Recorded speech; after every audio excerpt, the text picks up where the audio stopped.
venu ce soir, vous avez une demande intérieure, quelque chose qui vous a fait que vous êtes venu jusqu'ici ce soir. Quelque chose qui vous intéresse, peut-être une question, peut-être sur la vie, peut-être sur des soucis, peut-être sur les malheurs, peut-être... Il peut y avoir beaucoup de choses.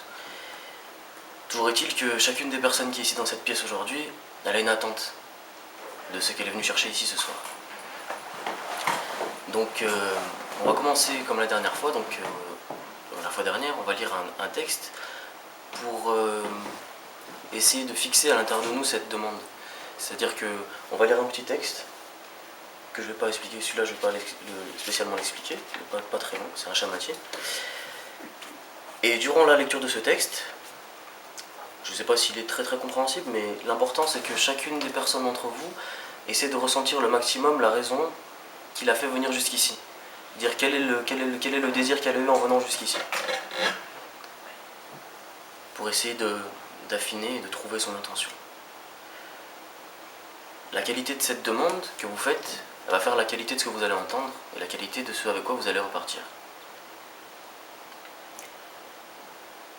Et ensuite, il serait bien même qu'on puisse discuter un petit peu de ça en fin de cours, qu'on puisse poser quelques questions, parce que ça fait un petit moment qu'on fait des cours, mais il n'y a pas beaucoup de retours, je ne sais pas exactement qui veut entendre quoi, qui a besoin de savoir quoi. Est-ce qu'il y a quelque chose qui est voulu, est-ce qu'il y a un sujet qui serait bien abordé, que quelqu'un voudra entendre, on discutera de ça à la fin.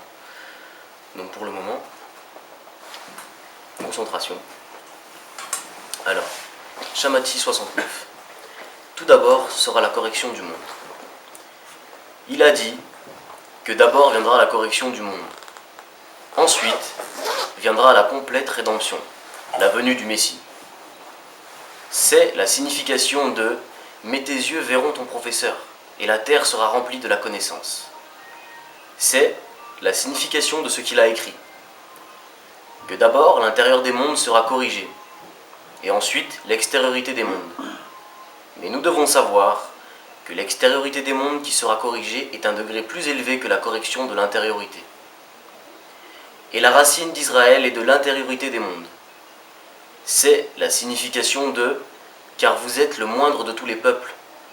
Cependant, en corrigeant l'intériorité, l'extériorité est également corrigée, bien qu'en petits morceaux. Et l'extériorité sera corrigée chaque fois, entre parenthèses, jusqu'à que chaque centime s'accumule dans une grande somme. Fermez la parenthèse. Jusqu'à ce que toute l'extériorité soit corrigée. La principale différence entre l'intériorité et l'extériorité est, par exemple, lorsque l'homme fait une certaine mitzvah, tous les organes ne sont pas d'accord avec cela. C'est comme une personne qui jeûne, nous disons que seulement son intériorité a été d'accord avec le jeûne. Mais son extériorité ressent une gêne par le jeûne, puisque le corps est toujours en opposition à l'âme. Ainsi, la différence entre Israël et les nations du monde devrait seulement concerner l'âme. Mais en ce qui concerne le corps, ils sont égaux. Le corps d'Israël aussi se soucie seulement de son propre intérêt. Par conséquent, quand les individus de tout Israël seront corrigés, le monde entier sera naturellement corrigé. Il s'ensuit que les nations du monde seront corrigées dans la mesure où nous nous corrigeons. C'est la signification de ce qu'ont dit nos sages, récompenser, se soumet, et le monde entier à une échelle du mérite. Et ils n'ont pas dit soumet tout Israël, mais le monde entier à une échelle du mérite. En d'autres termes, l'intériorité corrigera l'extériorité.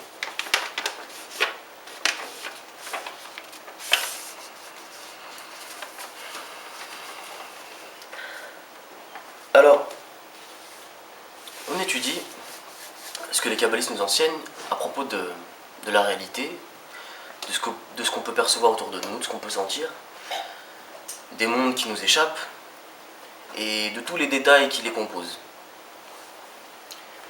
On peut voir que les kabbalistes nous expliquent que tout est divisé en deux parties, c'est-à-dire intérieur et extérieur. Il y a ce qui est intérieur à moi, je vais faire un petit dessin, et à moi. Les choses sont divisées en deux, donc à l'extérieur,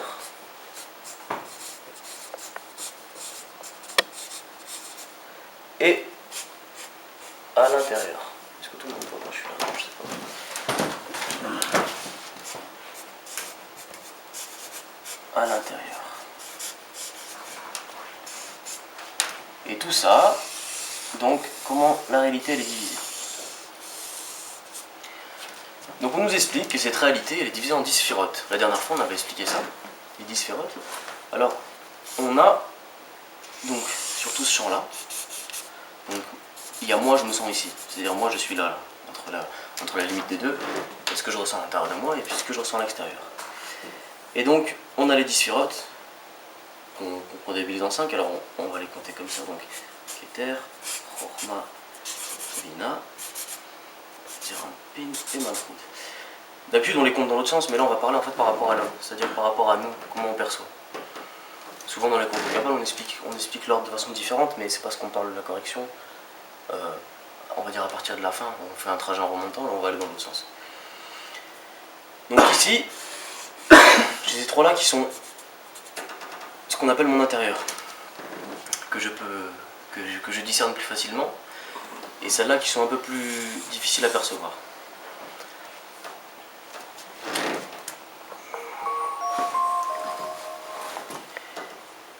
Ici on a la racine, on pourrait le dessiner aussi comme ça peut-être pour qu'on comprenne un peu mieux, donc sous la forme d'un cercle avec Keter, Chokhma, Bina, Zerampin et Malchut.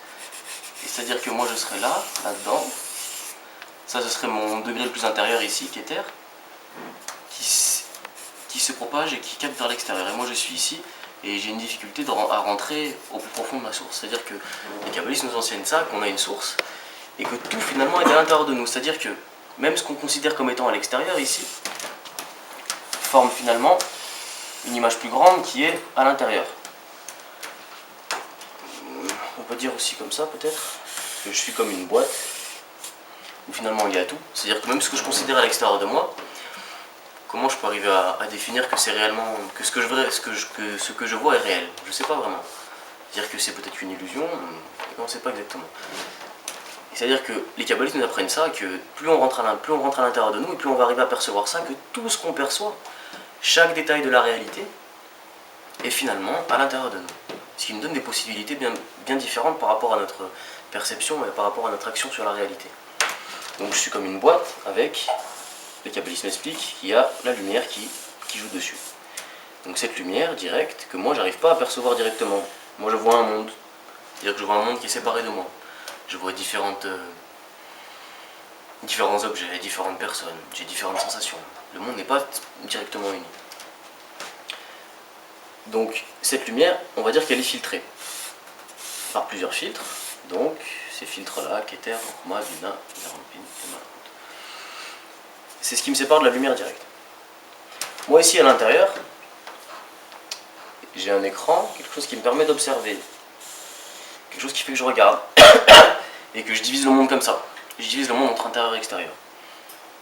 Donc cet écran, on va parler d'un concept aujourd'hui, il est dicté par ce qu'on appelle les reshimot. Donc les reshimot, ce sont les traces. C'est-à-dire que, on a déjà expliqué ça, que Adam c'est une âme générale et qui a été brisée en plusieurs parties. Et cet état n'a pas disparu, c'est-à-dire que spirituellement cet état il existe. Alors il existe comment? C'est-à-dire qu'on peut retourner à cet état-là en retrouvant trace après trace le chemin pour justement retrouver cette connexion-là. Mais on peut être sûr justement du fait qu'elle existe, du fait que les traces existent toujours. Alors, pour peut-être être un peu plus clair, les reshimot ils correspondent à ce que j'ai appris. C'est-à-dire qu'à partir du moment où mon âme découvre un nouveau concept, on va expliquer que ça c'est un reshimot. C'est une trace de ce qui existe déjà dans mon âme, que je découvre à nouveau. Donc ce reshimot là, il me dicte la vision que je peux avoir du monde. Exactement. Et en dessous de ça, il est soumis au développement du désir. C'est-à-dire le désir se développe et m'amène de nouveaux reshimot. Ici. Alors dans la Kabbale, on observe ça. Et on observe aussi qu'il y a quelque chose qui se crée en parallèle de ça, qui se crée en parallèle de ce désir-là. C'est-à-dire ça c'est mon désir égoïste il se développe, c'est-à-dire ce que j'ai besoin de recevoir. Et petit à petit, quand je suis petit par exemple, je n'ai pas les reshimot d'avoir de l'argent. Pourtant c'est quelque chose qui existe depuis très longtemps dans l'humanité. Et quand je grandis, c'est quelque chose qui se découvre en moi. Je comprends ce besoin, et puis ça se réveille, et puis finalement ça fait que je perçois la réalité d'un coup différemment, où je vais voir des bénéfices là où quand j'étais petit j'en voyais pas. Je vais pas penser quand je suis petit à vendre un jouet, j'ai envie de jouer avec, mais après quand je grandis, je pense à des choses différentes. Donc il y a ça, et c'est Reshimon donc qui capte la lumière directe que nous on ne perçoit pas directement, on ne sait pas vraiment ce que c'est, on ne peut pas exactement comprendre ce que c'est, que c'est comme si maintenant on dit que voilà on est dans une illusion et qu'en fait il n'y a personne. Alors qui c'est qui peut être d'accord avec ça maintenant? Peut-être avec notre tête on peut l'imaginer, mais c'est difficile de comprendre ça avec notre cœur, de dire enfin même si je veux je peux pas passer à travers le mur quoi. Donc c'est quelque chose qui reste dans le domaine de l'abstrait tant qu'on n'a pas le chemin exact pour pouvoir l'expliquer. Et en dehors de ça, en dehors de ces désirs là, il y a un point qui se réveille, on a parlé l'autre fois, le point dans le cœur. Donc on a ce côté-là qui est l'entourage.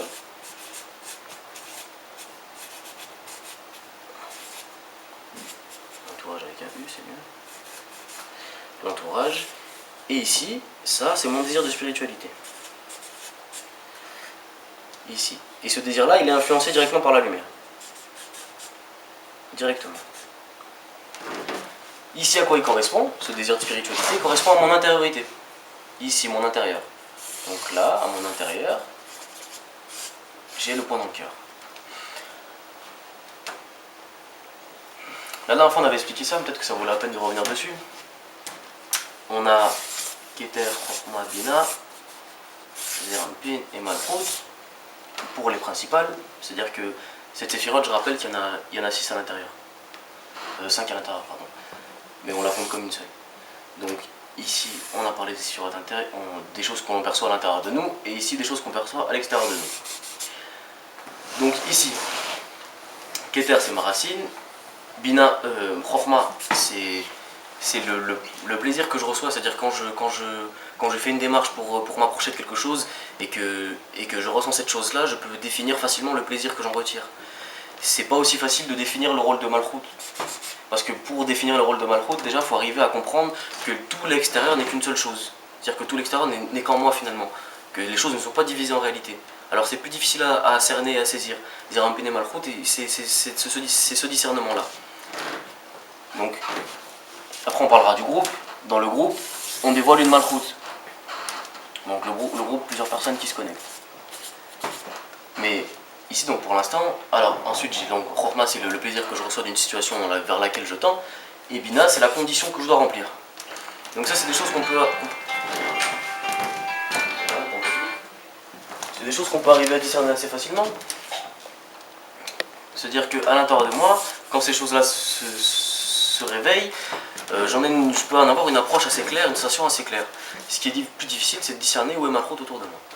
Donc on a, pour ça en parallèle, donc ici on a, je vais les mettre là, on a alors je refais ça, on a la racine ici, la racine, l'âme, le corps, les vêtements, ce qu'on appelle les vêtements, et les palais. C'est-à-dire c'est différents filtres que la lumière revêt et qui se développent autour de moi.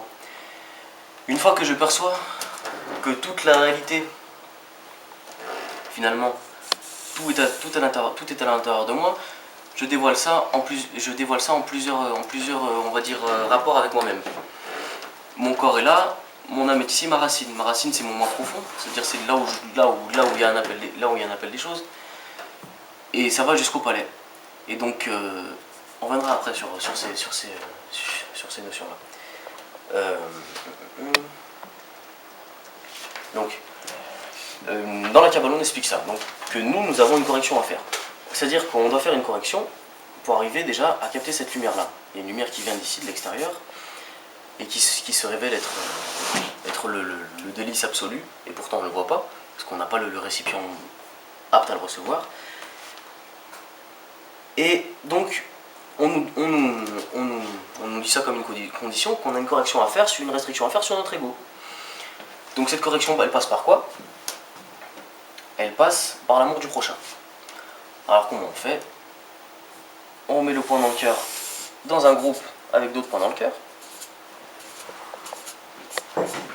Et toutes ces parties-là sont appelées Israël. C'est-à-dire les différents points dans le cœur, les différents désirs envers la spiritualité. C'est-à-dire que Israël, c'est la partie intérieure. Ici, cette partie-là, tout ça là, ça devient un peu brûlant. Toute cette partie-là, c'est Israël. Et la partie extérieure, ce qu'on appellera les nations du monde. Donc Israël qui vient de la racine Yacharkel, on l'a souvent répété, droit vers le Créateur. C'est-à-dire que c'est un désir, c'est pas une nation physique, mais c'est un désir, c'est-à-dire que chaque personne qui a ce désir envers le Créateur, qu'elle soit de n'importe quelle nationalité, c'est ce qu'on appelle un juif, quelqu'un d'uni, du Yahoud uni. Et on explique ça que la correction des nations du monde, elle passe d'abord par la correction d'Israël. C'est-à-dire qu'en utilisant ces forces-là, petit à petit, cours après cours, on en parlera de plus en plus. C'est-à-dire que plus j'arrive à me référer à la condition de Binna pour attirer cette lumière-là, qui vient de la racine, plus je vais savoir m'unir. C'est-à-dire que c'est ça la recette pour m'unir. Je dois me diriger vers le don. D'ailleurs, on a vu ça dans je sais pas pour certains d'entre vous si vous avez lu la Torah, mais on voit ça, c'est-à-dire que Israël ne reçoit pas la Torah tant qu'il n'est pas un peuple uni. C'est-à-dire que tant qu'ils ne sont pas unis par Moïse en bas de la montagne, ils ne reçoivent pas la Torah. C'est-à-dire que comment on peut traduire ça? C'est que chacun d'entre nous, s'il ne réalise pas la condition de garantie mutuelle à l'intérieur de lui d'Israël, il ne peut pas recevoir ce qu'on appelle la Torah, c'est-à-dire la lumière qui corrige. Cette lumière-là. C'est-à-dire que cette lumière qui passe dans le cœur va arriver à le corriger à partir du moment où ce point dans le cœur remplit une réciprocité, c'est-à-dire s'inclut avec l'autre et commence à découvrir des formes de connexion. Alors des formes de connexion, le problème c'est qu'il y en a plein. On dit souvent, dans la Bible on dit souvent que Dieu est amour. C'est parce que on peut révéler le Créateur justement dans cette connexion entre une personne et une autre, c'est-à-dire que, on peut dire comme ça, que Dieu se révèle à l'intérieur d'une connexion, qui est l'amour. L'amour, le don sans réserve. C'est-à-dire, il y a plusieurs types d'amour. J'aime le poisson, j'aime voyager, il y a beaucoup de choses. Mais c'est-à-dire que cet amour n'est pas quelque chose qui ça veut pas dire que je désire en fait. C'est-à-dire je veux donner. Je veux, quitte à ce que moi j'ai mal, tant pis, je veux donner, je veux arriver à donner dans l'autre sens. Donc, cette connexion qui se révèle, c'est l'amour, et cet amour, c'est le Créateur. Il y a différents. J'ai une petite question. Oui. La lumière qui vient d'en bas, elle est différente de celle qui... Non, c'est la même. C'est la même lumière. C'est la même. C'est la lumière directe qu'on ne voit pas tout de suite en fait. D'accord. Mais là, en travaillant le point dans le cœur, ça me permet de l'attirer beaucoup plus directement. D'accord. Parce que sinon, elle travaille à mon insu en fait. C'est-à-dire qu'elle est autour de moi tout le temps, et elle agit sur moi en développant mes réchimos. Mes réchimos, ici, ils vont se développer de plus en plus, jusqu'à que moi je comprenne finalement que je suis uni à tout le monde. Mais ça peut prendre beaucoup de vies, peut-être des milliers de vies. J'ai une question. Ouais. Quand tu dis l'amour, là, dans deux points dans le cœur, et tu dis l'amour du poisson, j'aime le poisson, j'aime le sport, j'aime machin, tout ça, et tu dis que c'est pas le vrai amour, et tu dis que là, qu'il faut le vrai. C'est quoi le vrai amour? C'est-à-dire que là cet amour-là, l'amour, donc quand j'aime le poisson, j'aime le sport, ou même souvent, même quand on a un ami, souvent c'est-à-dire que c'est les intérêts communs qui nous lient. Alors les intérêts communs, ça veut dire que qui me remplit, c'est-à-dire qu'est-ce que ça m'apporte à moi. C'est-à-dire que souvent je crois que j'aime quand je veux quelque chose, je veux que ce soit près de moi, je crois que j'aime.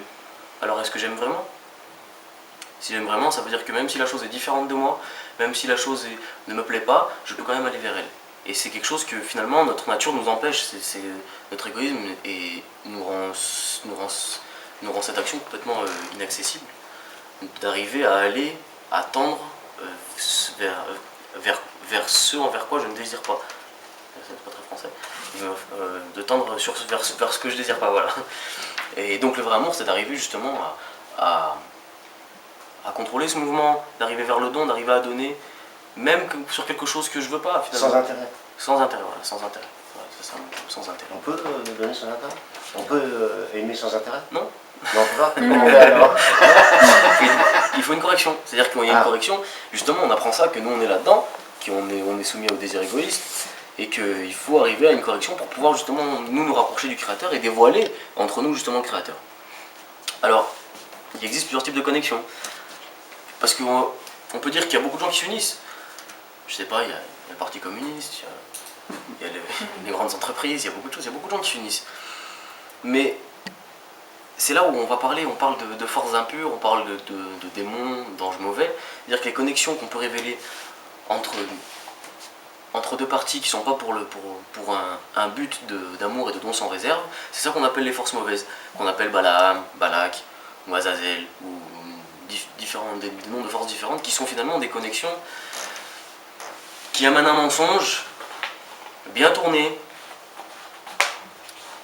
pour amener dans un but qui n'est pas le bon. C'est-à-dire qu'ils utilisent la force de la connexion, c'est-à-dire ça qu'on peut appeler la magie.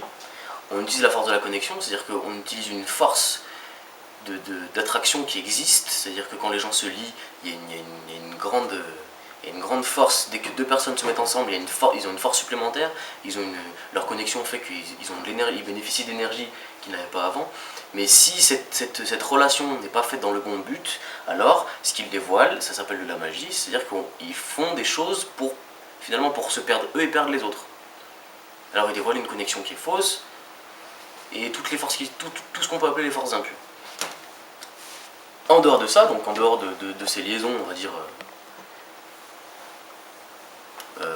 nuisibles, on a le travail, donc justement sur la Torah, sur la lumière qui corrige, qui amène une connexion, donc, qui est l'amour, et qui permet de révéler une connexion différente d'un démon ou de quoi que ce soit, qui est le Créateur, qui est réellement la divinité. Est-ce qu'il y a des questions peut-être jusqu'ici? N'hésitez pas, hein. Alors, j'ai pas suivi la partie sur l'entourage. Qu'est-ce que l'entourage fait dans... Alors, ah oui, c'est une très bonne question. C'est-à-dire que à l'intérieur de moi, je ressens... comment je peux le dessiner? À l'intérieur de moi, je ressens mon point dans le cœur. C'est-à-dire que c'est un désir séparé des autres. C'est un désir qui veut donner, finalement, je veux atteindre la spiritualité. Je me pose une question sur ce que c'est le but de cette vie. Je veux savoir pourquoi je suis ici, pourquoi je suis né, pourquoi je meurs. Et c'est bien différent de tous mes autres désirs. Donc si je considère que tout est à l'intérieur de moi, ce désir-là étant séparé, les autres désirs, ça correspond à ce qu'on va appeler mon entourage. C'est-à-dire que si on lit un texte de Kabbale et qu'on voit que je sais pas, on disait que par exemple que Lot vivait dans une ville avec vous connaissez tous l'histoire de Lot, je pense, dans Sodome et Gomorrhe, où Lot vivait dans une ville qui était remplie de vices, de péchés, etc. C'est-à-dire le point dans le cœur qu'on appelle Lot, il était entouré de désirs, et c'est-à-dire que son entourage était extrêmement mauvais. C'est-à-dire que lui, il était le seul, à l'intérieur, à participer, on va dire, à attirer une forme de développement pour la correction. Et tout ce qui est autour de lui, quand on lit l'histoire, on dirait qu'on parle de quelqu'un qui est dans une ville, et puis que ça explique finalement qu'est-ce qui lui est arrivé, qu'il a fui de la ville, etc. C'est pas exactement ça. On explique les situations qu'un homme traverse, toujours dans tous les textes qu'on pourra trouver dans la Torah, dans la Kabbale en général, de toute façon. Et la Mishnah, tout ça, tous ces textes-là parlent toujours de l'intériorité. Et donc, dans l'intériorité, on explique ça, qu'à chaque fois, on a le point dans le cœur. Par exemple, on parle de Moïse, qui fuit l'Égypte. Donc l'Égypte, qui est un endroit où l'ego règne et finalement tient en esclavage le point dans le cœur, c'est-à-dire qu'il l'utilise. On a, par exemple, l'histoire avec Lot. On a différentes histoires en fait, où on voit à chaque fois... On peut à chaque fois découper les mêmes forces dans plein d'histoires différentes. Que ce soit dans l'histoire d'Esther, que c'est bientôt d'actualité d'ailleurs, ou que ce soit toutes les histoires. On a toujours ça, le point dans le cœur, le désir envers la spiritualité, et toutes les forces qu'il y a autour. Et même quand on parle justement, quand on parle des démons, on parle de toutes ces choses-là, on voit que ils envoient un bouc pour Azazel dans le désert, etc. On parle toujours des connexions, en fait, des formes de connexions différentes que le point dans le cœur traverse et qu'il vit avec son entourage. Donc, cet entourage-là correspond aux autres désirs. Comme ça, je sais comment je suis entouré. Oui. Juste une question, justement, qui m'a toujours interpellé, quoi, à propos de Lot. Est-ce que c'est Lot qui a eu un point dans le cœur? Puisque on dit qu'en fait, Lot a été sauvé par le mérite de son oncle, en réalité. Ouais. Oui. Alors, qui est-ce qui avait le point dans le cœur? C'est Lot ou alors c'est Abraham, son oncle, qui... justement, dans le coin de le cœur, peut-être à irradier. En fait, c'est pas exactement comme ça. C'est-à-dire que quand nous on lit cette histoire, alors c'est vrai que cette histoire on peut la lire d'une façon historique. On peut justement se demander, alors quel point dans le cœur de Lot ou d'Abraham, etc. Mais c'est pas sur ça qu'en fait qu'on essaie de nous mettre qu'on essaie de nous pointer le doigt. C'est-à-dire que Lot c'est un état à un moment donné de ce désir-là. C'est-à-dire que quand je lis ça, je considère pas, enfin si je considère que Lot a existé, ça m'apporte rien réellement. C'est-à-dire que c'est un manger pour ma dette. Je développe du savoir et puis finalement qu'est-ce que je sais? Est-ce que mon âme change? Mon âme ne change pas. Même si je sais que son point dans le cœur était plus grand que son père ou plus petit, je sais pas. Finalement, je sais pas. Ce qui est intéressant, c'est de savoir, c'est d'arriver à reconnaître l'état que moi je passe. C'est-à-dire à partir d'un moment, à un moment, il y a cet état de Lot qui se réveille à l'intérieur de moi. C'est-à-dire que mon point dans le cœur passe par des degrés, passe par un développement où je vois que ce que mon point dans le cœur vit dans son entourage, c'est-à-dire au milieu des autres désirs, c'est la même chose que ce que Lot a vécu dans son entourage à lui. Tu vois ce que je veux dire? Ouais. C'est assez clair? Ouais. C'est pour ça qu'on dit que chaque humain, à chaque homme, doit écrire une Torah entière, parce que dans la Torah, il y a plein d'histoires diverses et variées, où si tu regardes bien, tu peux te retrouver dans des cas de figure, tu dis tiens là je suis en train de passer, ou là je passe un truc, et tu peux retrouver dans toutes ces histoires-là des passages comme ça, mais pas en interprétant un historique, mais comme il dit Sam, avec quelque chose de plus intérieur. Tout correspond à un degré intérieur. On a aussi vous savez, tout à l'heure on a dit que jusqu'à Moïse, la Torah n'était pas descendue. Alors, on peut, comme on a dit, on peut écouter ça comme une histoire, dire que bon, bah, Moïse a mérité la Torah, Abraham l'a pas mérité, les autres ils l'ont pas mérité. Alors, ça paraît bizarre. Mais on est dans une situation un peu similaire aujourd'hui, où dans le monde, on n'aperçoit pas directement cette lumière qui corrige. C'est-à-dire qu'on vit dans une époque où les points dans le cœur, les désirs spirituels sont isolés, de la même manière que Abraham l'était du reste du monde, que Lot a pu l'être, etc. Et qu'aujourd'hui, il va falloir justement qu'on arrive à ce point-là, qu'on sorte justement, que le monde sorte de ce qu'on appelle l'Égypte. C'est-à-dire que quand on révèle le point dans le cœur, on révèle le degré le plus profond de l'homme. On s'approche de sa racine, on descend vers sa racine de plus en plus. C'est-à-dire que chaque être humain sur Terre a cette question-là dans son subconscient qui est « pourquoi je vis ?» Tout le monde a cette question, mais pas tout le monde y pense. C'est-à-dire que l'environnement fait qu'on oublie ça, on pense à manger, à boire, à s'amuser. Mais en réalité, cette question est sous-jacente à tout le monde, et le but de tout le développement de chacun des humains est d'arriver justement à trouver la réponse à cette question, et à trouver pourquoi on a été fait comme ça, et pourquoi ce mauvais penchant, pourquoi cette difficulté, et comment me repérer en réalité. Si on arrive à s'approcher de ça, et dès qu'on arrive à le découvrir, et à faire l'union, justement, à arriver à une union, on dit que finalement, Israël s'est uni, et chacun a dit, nous ferons, nous entendrons. Ouais, ça nous ferons, nous entendrons dans cet endroit-là. Ouais. Et alors, il mérite de recevoir la Torah. Aujourd'hui, on est dans une période, c'est la crise, pas possible. On est dans un monde vraiment... Je sais pas, moi j'avais l'impression quand j'étais petit déjà que ça allait pas bien. Mais alors, plus je grandis, je me dis, c'est une illusion d'optique ou bien. Mais non, c'est vraiment vrai, ça va... Alors les informations aussi, la capacité d'information, la fluidité de l'information, l'apport d'information qui augmente, ça me permet de m'en rendre compte de plus en plus, c'est vrai, mais ça va quand même de plus en plus mal. Et justement, on va arriver à un moment où ça, il va être nécessaire que de plus en plus de points dans le cœur s'unissent entre eux pour pouvoir justement recevoir cette lumière qui corrige, qui, on le dit tout à l'heure, quand elle corrige Israël, elle corrige les nations du monde du même degré. Alors comment ? Alors on dit que tout est à l'intérieur de nous. C'est-à-dire que si... L'autre fois on a fait une échelle, je ne sais pas si vous vous rappelez, j'essaie de la faire là. Donc on a plusieurs degrés, donc celui-là je le dessine plus grand, c'est comme si on le regarde à la loupe. D'accord ? Donc dans chaque degré on a encore 5 degrés, et dans 5 degrés encore 5, c'est-à-dire qu'on a 125 degrés. 125 degrés de quoi ? Qui nous sépare de la lumière. Alors l'autre fois on a comptabilisé, c'était 5 mondes fois 5 lumières fois les 5 degrés de l'âme, ou les 5 sphirotes. Et donc ici on a par exemple, alors vous savez, hein, donc Keter, Chochma, Bina, Zerampin et Malchut, et à l'intérieur on a encore cette division là, Keter, Chochma, Bina, Zerampin et Malchut, et encore à l'intérieur on a encore cette division, ici. Donc quand je suis dans Bina, je peux découvrir dans Bina peut-être Malchut de Bina, qui n'est pas Malchut de Malchut, mais il y a une correspondance entre les deux. Alors ça paraît compliqué de le dire comme ça, on dirait qu'est-ce qu'on raconte là, des degrés, de la lumière. Pour peut-être faire simple, et une image que j'aime bien, c'est que si je veux aller d'un point à un autre, par exemple, d'ici à là, j'ai le choix, je me déplace ici, ou dans les films de science-fiction, on parle d'un bond dans le temps. C'est-à-dire qu'on fait ça. Arriver à comprendre que tout est à l'intérieur de nous, c'est l'équivalent de faire ça.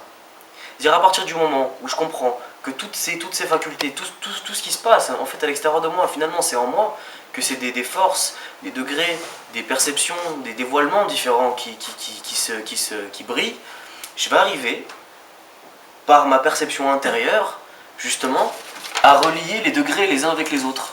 C'est-à-dire qu'un degré très intérieur, dès que je vais arriver à comprendre à quoi ça correspond, moi je peux lier un degré qu'éther d'ici avec l'éther de là. Comment ? Ça, c'est pas quelque chose qu'on peut expliquer vraiment avec des mots, c'est-à-dire qu'il faut vraiment arriver à faire le chemin de la correction pour arriver à le sentir. On peut pas transmettre un ressenti comme ça, malheureusement. Enfin non, heureusement, parce qu'on serait pas libre. Mais le fait d'arriver à lier deux points entre eux, vraiment, ça permet de changer vraiment l'environnement, et au lieu de faire un déplacement, on va dire, sur plusieurs vies, sur plusieurs efforts, beaucoup de choses, on s'élève au-dessus du temps, de l'espace, de toutes les limites en fait qu'on a matériellement, c'est-à-dire au-dessus de ce que notre désir perçoit, au-dessus de notre ego. Juste au-dessus. Et ça permet de faire comme dans les films de science-fiction. Est-ce qu'il y a des questions ? Oui, moi je veux faire une formation sur la partie palais, vêtements, corps, racines. Alors, Est-ce que ça représente quoi chaque. quelle partie ? En bas ou Comme tu veux. Ah, d'accord. Les 5, ça va. Alors, on a dit que tout était en nous. Hein. Donc si je perçois que tout est en moi, qu'est-ce que j'appelle les palais, qu'est-ce que j'appelle les vêtements, qu'est-ce que j'appelle le corps, qu'est-ce que j'appelle l'âme, qu'est-ce que j'appelle la racine ? La racine, comme on a dit juste là, c'est ce que j'ai de plus profond, c'est-à-dire mon aspiration intérieure, ma source, qui est difficile de percevoir.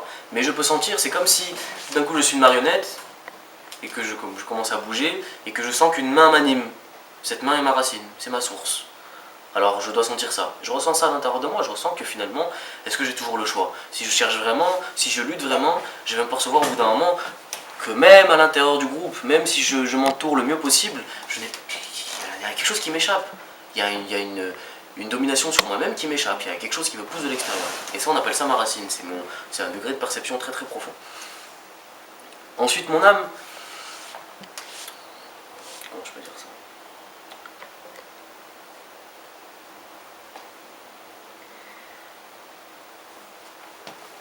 Tout ça, ça correspond à un désir, et mon âme le remplit. C'est-à-dire que mon âme est une lumière qui émane entre ma racine et mes actions. Mes actions, on ne parle pas d'actions matérielles, on parle vraiment des intentions qui m'animent. Et je découvre mon âme à partir du moment où je dévoile l'espace qu'il y a entre ma racine et mes actions. C'est-à-dire que j'arrive à faire une demande. Parce que si justement je vois que ma racine m'anime, si je choisis pas d'être en vie, alors il y a ma racine, il y a ma source qui me met en vie. Apparemment cette source-là, elle me fait même agir. Mes actions, on peut voir qu'elles découlent de mes intentions. Si je remonte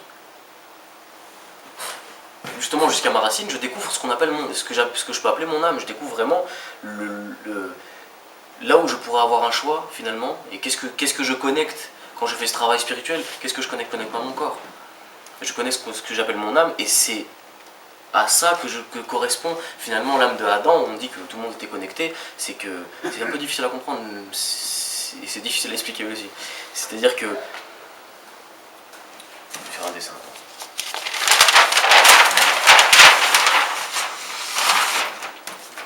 Donc, comment je peux le faire ça ?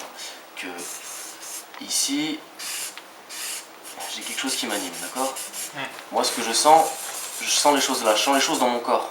Mon corps est là où je sens. Je sens, d'accord ? Je sens ici. Ça, c'est à l'intérieur. Et entre les deux, entre ce qui m'anime et là où je bouge, finalement, qu'est-ce que c'est ? Est-ce que j'ai une liberté ici ? Qu'est-ce que je peux faire ? Qu'est-ce que je peux dévoiler ? À partir du moment où je rentre à l'intérieur de moi, je fais une démarche spirituelle, j'essaie de rentrer à l'intérieur, je dévoile quoi ? Qu'est-ce que je découvre ? Je découvre mon âme. Et je fais pousser justement ça, je découvre ça comme un embryon. Après on avait parlé des différentes lumières de l'âme, et je dévoile ici un espace. Et dans cet espace, finalement, les kabbalistes nous expliquent qu'on dévoile le Créateur. C'est-à-dire que, à travers les différents degrés de l'âme, je ne sais pas si vous vous rappelez, c'est Naran Rai, ouais c'est ça, non c'est dans l'autre sens que donc, Nefesh, Roi, Neshama,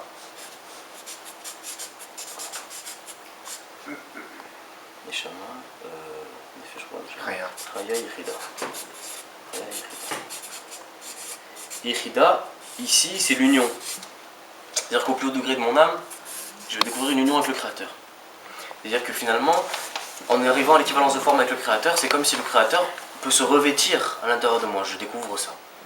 Mais c'est de ça que nous parlent les kabbalistes. On en parle après. Ensuite, donc là, c'est les différents degrés que je découvre finalement entre mon corps et en haut. Et ma racine. Donc mon âme. Ça va, c'est ça? Oui, ça. Ouais. Ensuite, Ensuite, oui. on a les palais, les vêtements et les palais. Donc ça, qu'est-ce que je découvre à l'extérieur de moi? Comment les choses m'influencent? Alors, où je suis, avec qui je suis? Comment la lumière se revêt finalement? Comment je peux déterminer que la lumière me corrige? Comment je sais? Quand je suis dans le groupe, je dévoile un endroit. Dans cet endroit, donc un palais, un endroit où je suis.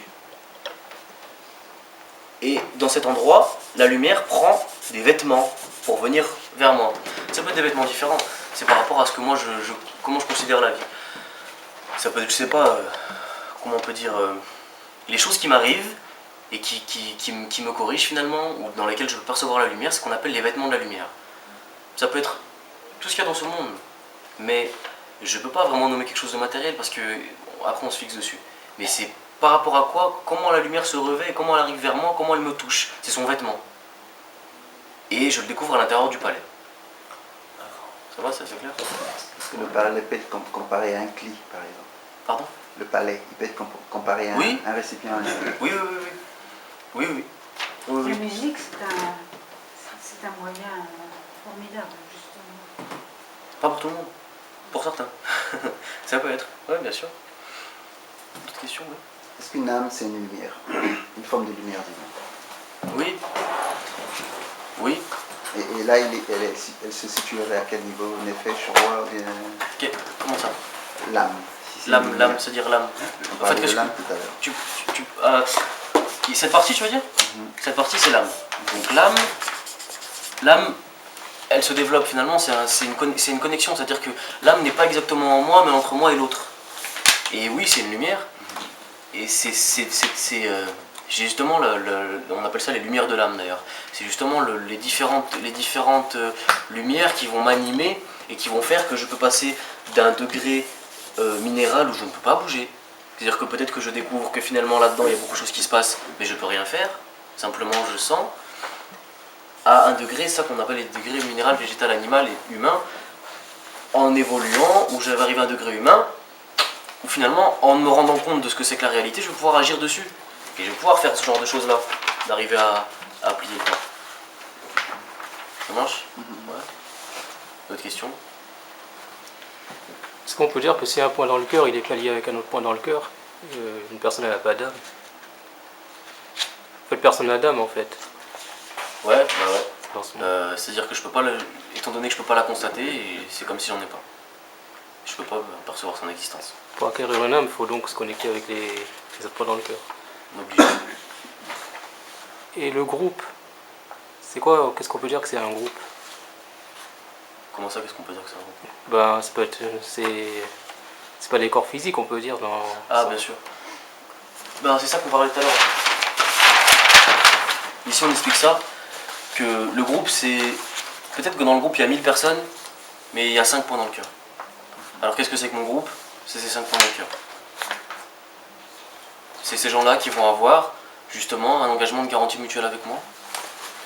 Alors, ces points dans le cœur-là, ils vont se développer et ils vont faire que le travail entre nous va être possible et que si on s'unit, on peut recevoir la Torah, la lumière qui corrige, et monter les degrés. T'as une question? Tout le monde a un point dans le cœur. Chaque humain En sommeil. Il n'y a pas de corps sans âme. En sommeil. En sommeil. Chacun a une âme. C'est-à-dire que, en fait, le problème qu'il y a, c'est que tout ça, c'est un système qui est relatif. C'est-à-dire que par rapport au mouvement qui se passe dedans, tout influence tout. Moi, je suis pas un système relatif, c'est-à-dire que moi, je suis stable ici. Et je me considère comme étant moi et que mon identité ne change pas. Si mon identité ne change pas et que je suis déconnecté du reste, je ne peux pas découvrir mon âme. Peut-être que je l'ai, peut-être que je l'ai pas, je peux pas savoir. Comment je peux savoir? Je peux pas. Alors en théorie, on va dire que oui, puisqu'on est tous arrivés à la correction finale. Alors tout le monde a une âme. Mais en pratique, alors on n'est pas tous au moment où on l'a découvert en fait. C'est-à-dire que ça dépend vraiment du moment de la correction auquel je me trouve. C'est pour ça qu'on a compté en degrés. C'est plus facile de se repérer pour pouvoir évoluer justement jusqu'à une bonne perception, une bonne compréhension. Et si j'ai la vie et je vis, Oui. c'est que je peux être qu'un corps. Comment ça? Je peux ne pas avoir d'âme. C'est quoi que tu appelles l'âme en fait? Tout ce qui n'est pas mon corps. L'intérieur? Ouais. C'est quoi l'âme? C'est ça la question. Parce que moi je connais mon corps, je connais pas mon âme. Ce qui est à l'intérieur? C'est ce que je pense, c'est quoi l'âme? Non. L'âme, c'est vraiment, ça se dévoile vraiment entre toi et les autres. C'est-à-dire que dans la connexion entre moi et un autre, je dévoile mon âme. Après, il y a tout ce qui est dans mon animal. Mon corps animal, c'est une chose. C'est-à-dire qu'un animal, on prend un animal, on va dire que on dit que tout le monde a le degré minéral. Et qu'à partir du moment où le point dans le cœur se réveille, on arrive au degré végétal. Un animal, c'est-à-dire un vrai animal physique, lui, au niveau de lui, par rapport à l'humain, il est dans un degré minéral. C'est-à-dire qu'il ne peut pas faire les actions qu'un humain fait. Alors on ne peut pas dire qu'il a la même âme. On ne peut pas dire qu'il a une âme par rapport... Si on considère l'âme d'un homme et l'âme d'un animal, l'animal à côté de l'homme n'a pas d'âme. Pourtant, l'animal ressent, il y a des animaux même qui pensent, il y a des animaux qui agissent, il y a beaucoup de choses qui se passent chez les animaux. Moi aussi, j'ai un animal à l'intérieur de moi. Et alors j'ai des besoins, on a parlé souvent de ça, des besoins, de l'échelle des besoins, avec la nourriture, le logement, la famille, le sexe, le pouvoir, etc. Tout ça, tout ce que je peux rêver dans un degré animal. Mais c'est pas ça qu'on appelle... C'est pas, on va dire que ça c'est en dessous du degré minéral, réellement. Et que plus je me développe, plus je vais pouvoir révéler quelque chose de vivant, finalement, une âme qui est vivante et unie avec tout ce système-là. On dévoile quelque chose de spirituel en réalité. Et l'âme, elle appuie justement sur cet endroit-là, qui réveille la spiritualité. C'est assez clair? Quel Ok. endroit? Ouais. Hein? Oui, oui. Je suis un peu perplexe. Quelle est la relation qu'on peut faire entre l'âme et le Keter? La relation qu'on peut faire, c'est-à-dire...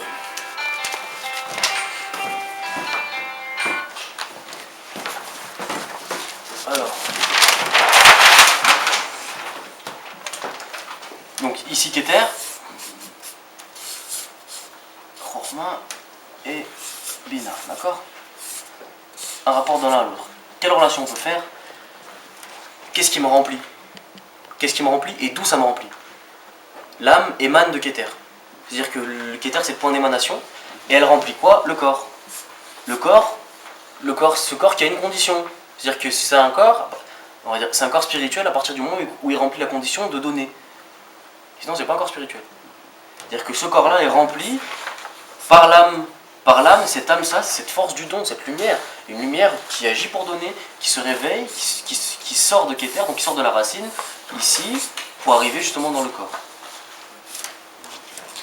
C'est assez clair? Alors, la dame en haut, elle reste pas trop longtemps. Bon, une dernière question. Ça c'est dommage, j'ai fait même pas la moitié de ce que je voulais faire. Est-ce qu'il y a encore une question? C'est quoi le corps de la spiritualité? Le corps, le désir c'est le corps. Ce corps physique, on parle jamais de ce corps physique là. On n'en parle jamais. Jamais. Ni dans un livre de Kabbale, ni dans la Torah, ni jamais. Ça c'est quelque chose que dans la religion on accepte ça parce que la Kabbale s'est perdue depuis longtemps. Mais on parle toujours du récipient et le corps et l'âme. Et l'âme ce qui remplit le corps. Le corps c'est quand j'ai un désir, je considère ça comme un corps. C'est pour ça qu'on parle de peuple. Dans la Torah on parle de peuple, de multiples corps, comme multiples désirs. Tout à l'heure on parlait de l'entourage. Ici, on parle des désirs différents qui sont l'entourage, c'est-à-dire différents corps. Ici ce corps-là, le corps de Moïse.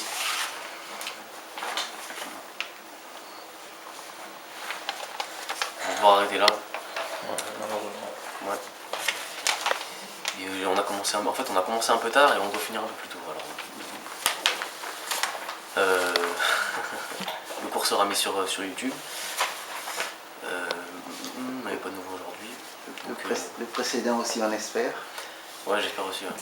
J'espère aussi. Mais Lydia en plus, elle est pas là. Si elle est pas là, on peut peut-être. Hein? Si elle est pas là, on peut peut-être. On peut. On peut pas continuer un peu. Non, c'est pas Lydia, c'est la dame d'en haut en fait. Elle m'a dit qu'elle avait, je sais pas quoi, elle rentrait de 4 jours. Que c'est quelque chose de dur à faire, que personne n'a envie de faire. Personne ne veut faire ça. C'est contraire à tout mon égoïsme. Je veux pas aller voir des gens pour parler de ça, à m'unir. Qu'est-ce que j'ai vu? Même quand je le fais, je trouve que c'est bizarre. Quel est mon intérêt? Je suis avec des gens, ils ont rien à voir avec moi. On parle de quelque chose qui, on sait même pas si ça existe. C'est quelque chose de vraiment étrange. Mais petit à petit, se dévoile que finalement là-dedans il y a quelque chose de vrai et que en faisant ça, c'est contraire à ma nature et je dévoile finalement quelque chose qui va me ressourcer, me réveiller et vraiment me remplir, me rendre vivant. On a besoin d'être aimé. On peut vivre sans amour. J'ai une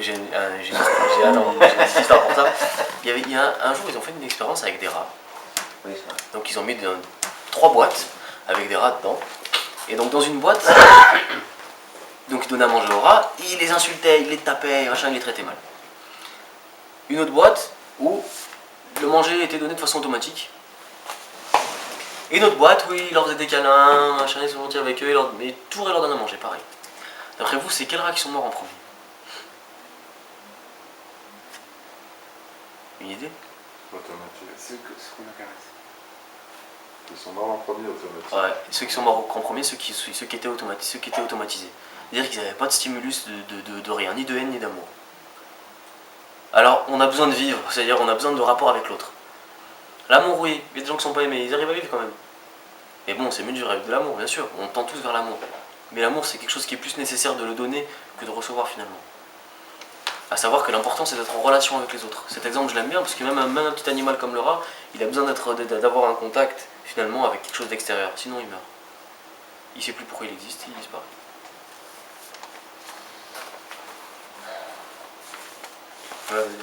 Dans un cours précédent, en parlant d'intention, c'était en introduction au cours précédent, là, c'était le cours d'avant-avant, j'avais introduit la notion de l'intention qui allait être développée dans le cours précédent. Tu as dit qu'on pouvait travailler sur les intentions avec les anges également, je crois. Ah non, alors, il faut expliquer ça quand même. Les anges, c'est ce qu'on révèle entre une personne et l'autre, c'est une forme de connexion. Quand j'ai une intention, je peux pas avoir une intention envers moi-même, ça veut rien dire. C'est bizarre. Mais du moins, c'est un mauvais ange. Si j'ai une intention envers quelqu'un, qu'est-ce qui va se passer? Il y a une force qui va passer. Tout à l'heure, on parlait d'énergie. Il y a de l'énergie qui s'accumule entre deux personnes. Et cette énergie-là, on appelle ça une force. Dans la Kabbale, c'est ça un ange, une force. Comme même la gravité, c'est une force, c'est un ange. Un ange qui fait que les choses descendent. Chaque force, on peut considérer chaque force comme un ange. Toutes les forces. Ça répond à ta question? On avait notre conception de l'ange, quoi. Une entité... Ouais, avec des ailes et tout. Ouais. Ah non, mais il y a un potentiel beaucoup plus grand que ce qu'on peut imaginer. C'est-à-dire une force beaucoup plus grande que peut-être que ce que nous on peut développer, mais qui passe par nos intentions à nous, les humains. C'est-à-dire que nous on éveille une intention, et la force qui passe à travers la racine, donc qui sort de la racine, qui passe à travers nous, c'est ça qu'on appelle un ange. Et un ange agit comme ci, comme ça. On peut observer autour de nous, des fois, si nos yeux s'ouvrent à ça, on peut observer ça. On peut observer quelqu'un qui développe une certaine force d'action et que, là il y a un ange. Comme la gravité, on peut dire que... Même la gravité, on peut dire. Bon, je crois que je m'arrête.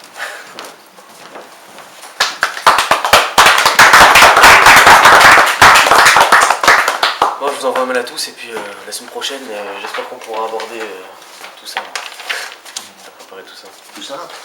Tout ça, ouais, tout ça. Petit à petit.